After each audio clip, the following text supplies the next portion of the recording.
Congress party ಚುನಾವಣೆ ಬಂದಾಗ ಈ ರಾಜ್ಯದಲ್ಲಿ 5 ಗ್ಯಾರಂಟಿಯನ್ನ ಘೋಷಣೆ ಮಾಡಿತ್ತು.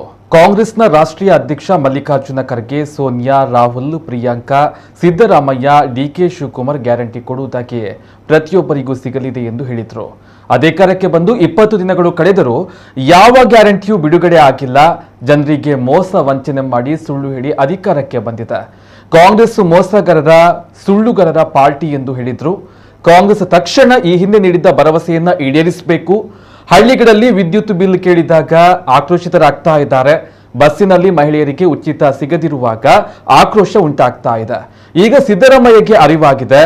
ರಾಜ್ಯದಲ್ಲಿ ಶುರುವಾಗಿರುವಂತಹ ಗಲಭೆಗಳಿಗೆ ಕಾಂಗ್ರೆಸ್ ಹೊಣೆಯಾಗಿದೆ. ಕಾಂಗ್ರೆಸ್ ಹೇಳಿದ್ದ ಭರವಸೆಗಳನ್ನ ಈಡೇರಿಸದೆ ಇದ್ರೆ ಬಿಜೆಪಿ ಬೀದಿಗಿಳಿದು ಹೋರಾಟವನ್ನ ಮಾಡಲಿದೆ ಎಂದರು. ಈ ಹಿಂದೆ ನೀವು ಕರೆಂಟ್ ಬಿಲ್ ಕಟ್ಟಬೇಡಿ, ಬಸ್ಸಿನಲ್ಲಿ ಉಚಿತವಾಗಿ ಸಂಚರಿಸಿ ಎಂದು ಕಾಂಗ್ರೆಸ್ಸಿಗರೇ ಹೇಳಿದ್ದಾರೆ. ಅದನ್ನೇ ನಾನು ರಾಜ್ಯದ ಜನತೆಗೆ ಹೇಳಲಿದ್ದೇವೆ ಎಂದು ಹೇಳಿದರು. 5 ಗ್ಯಾರಂಟಿಗಳ ಕೊಡುಗೆಯನ್ನು ಘೋಷಣೆ ಮಾಡಿತ್ತು. ಕಾಂಗ್ರೆಸ್ಸಿನ ರಾಷ್ಟ್ರೀಯ ಅಧ್ಯಕ್ಷ ಆಗಿರ್ತಕ್ಕಂಥ ಮಲ್ಲಿಕಾರ್ಜುನ ಖರ್ಗೆ,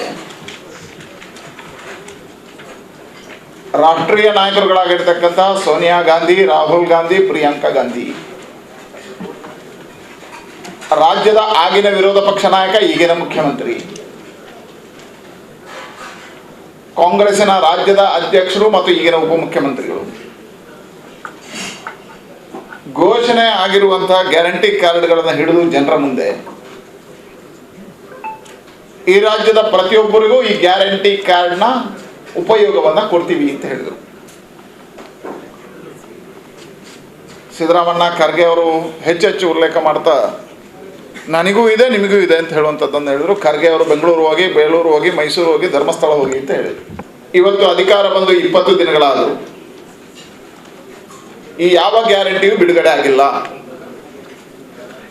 ಹೇಳಿದ್ರೆ ಜನರಿಗೆ ವಂಚನೆ ಮತ್ತು ಮೋಸವನ್ನು ಕಾಂಗ್ರೆಸ್ ಮಾಡಿದೆ, ಸುಳ್ಳು ಹೇಳಿ ಅಧಿಕಾರವನ್ನು ಪಡೆದಿದೆ. ಹಾಗಾಗಿ ಕಾಂಗ್ರೆಸ್ ಸುಳ್ಳುಗಾರರ ಪಾರ್ಟಿ, ಮೋಸಗಾರರ ಪಾರ್ಟಿ ಅನ್ನುವಂಥದ್ದು ಜನರಿಗೆ ಸ್ಪಷ್ಟ ಆಗಿದೆ. ಈ ರಾಜ್ಯದ ಜನರನ್ನ ಮೂರ್ಖರನ್ನಾಗಿ ಕಾಂಗ್ರೆಸ್ ಮಾಡಿದೆ. ಹಾಗಾಗಿ ಕಾಂಗ್ರೆಸ್ ಕ್ಷಮೆ ಮಾಡಬೇಕು, ಯಾಚನೆ ಮಾಡಬೇಕು. ಇವತ್ತು ಹಳ್ಳಿಗಳಲ್ಲಿ ಜನ ವಿದ್ಯುತ್ನ ಬಿಲ್ ಪಾವತಿಗೆ ಕೇಳಿದಾಗ ಜನ ಆಕ್ರೋಶಿತರಾಗ್ತಾ ಇದ್ದಾರೆ. ಬಸ್ಗಳಿಗೆ ಮಹಿಳೆಯರು ಬಂದು ಟಿಕೆಟ್ ಕೇಳಿರ್ತಕ್ಕಂಥವ್ರ ಮೇಲೆ ಆಕ್ರೋಶಿತರಾಗ್ತಾರೆ. ಹೇಳಿದರೆ ಜನರಿಗೆ ಇವತ್ತು ಕಾಂಗ್ರೆಸ್ ಮಾಡಿರ್ತಕ್ಕಂಥ ಮೋಸ ವಂಚನೆಗಳು ಗೊತ್ತಾಗ್ತಾ ಇದೆ.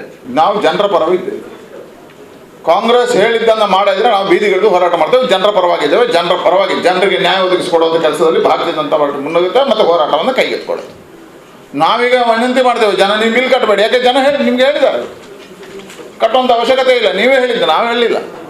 ಮತ್ತು ಎಲ್ರಿಗೂ ಅಂತ ಹೇಳಿದ್ದು ನಾವಲ್ಲ. ನೀವು ಆಗಲೇ ನೀವು ಮಾನದಂಡ ಹೇಳಬೇಕಿತ್ತು.